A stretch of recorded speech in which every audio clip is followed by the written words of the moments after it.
현재 전 세계에서 뜨거운 반응을 얻고 있는 게임이 있습니다. 바로 닌텐도에서 콘솔 게임기인 닌텐도 스위치용 게임으로 지난 20일 전 세계에 출시한 동물의 숲입니다. 한국의 콘솔 게임 비중은 2019년 기준 3.7%에 불과하지만 동물의 숲은 엄청난 인기를 얻고 있습니다. 닌텐도는 일본 우익 단체에 자금을 지원한 게임 업체이지만 현재 한국에서 제대로 인기몰이를 하고 있는 상황입니다. 동물의 숲 게임을 테마로 디자인된 콘솔 게임기를 묶어서 파는 닌텐도 스위치 동물의 숲 에디션은 정가 36만원이지만 출시 당일 롯데마트와 이마트에서 모두 판매되었습니다. 중고거래 사이트에서는 웃돈을 얹어서라도 구매하고 싶다는 글을 쉽게 찾아볼 수 있습니다. 이마트 관계자는 현재 모두 품절된 상황이며 4월 초에야 신규 물량이 들어올 수 있을 것으로 보인다고 말했습니다. 현 사태로 인해 사회활동이 위축되자 게임을 통해 우울감, 답답함을 해소하려는 사람들이 늘어난 것이 히트의 비결로 분석되고 있는데요. 한국에서도 히트를 했다는 점에서 아쉬움이 남을 수밖에 없는 것 같습니다. 과거 닌텐도 논란에 대해 자세히 짚어보면 그 이유를 이해할 수 있습니다. 지난 2012년 한국과 일본이 영토 문제로 대립 양상을 보이고 있었을 때 일본 우익 단체들은 독도를 다케시마라고 주장하며 이를 반드시 수복해야 한다는 주장을 펼쳤습니다. 당시 일본 우익 단체를 지원하는 게임 업체 중 닌텐도가 가장 적극적인 행보를 보인 것으로 나타나 국내 게임 업체들의 공분을 사기도 했습니다.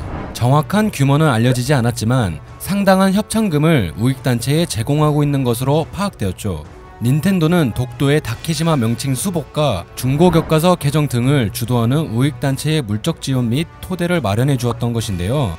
다른 게임 업체 중에서는 세가도 이름을 올려놓고 있었습니다.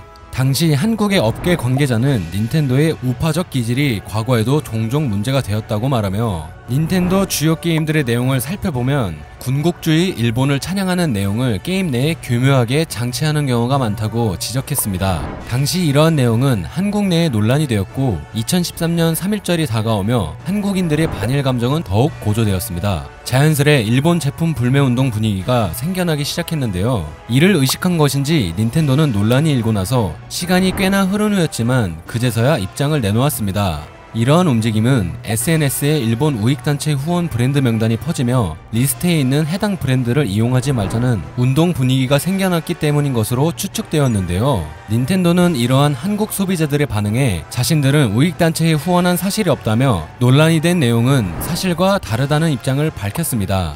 하지만 동물의 숲 극장판에서 우길기가 등장하는 모습을 봤을 때 그들의 해명은 납득할 수 없는 것이 사실입니다. 일본 군국주의를 대표적으로 상징하는 것이 우길기이기 때문이죠. 포켓몬스터의 주요 개발자이자 닌텐도의 자회사인 일본 크리처스 기업은 지난해 공식 트위터에 야스쿠니 신사를 참배한 임원진의 모습을 올려 논란이 되기도 했습니다. 또한 한국 닌텐도는 창사 이래로 계속 일본인이 대표를 맡아오고 있기도 합니다.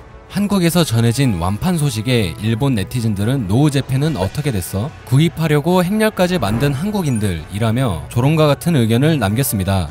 도쿄올림픽 연기 후 상황이 급속도로 나빠지자 일본에서도 생필품 사재기 현상이 일어났다고 하는데요. 이러한 와중에도 한국의 라면은 기필코 불매하고 있는 그들입니다. 대체품을 찾기 어려워 불매가 어렵다고는 하지만 작년부터 불매운동이 이어지고 있는 터라 불매운동을 적극적으로 실천 중인 한국 네티즌들은 닌텐도 스위치의 인기몰이에 씁쓸한 의견을 남기고 있습니다. 선택적 불매에 대해 다시 한번 생각해보게 되는 소식이 아닐까 싶네요. 오늘 전해드릴 소식은 여기까지입니다. 마지막까지 봐주셔서 정말 감사합니다. 늘 새롭고 정확한 뉴스를 전달해드리는 로버튜브 되겠습니다.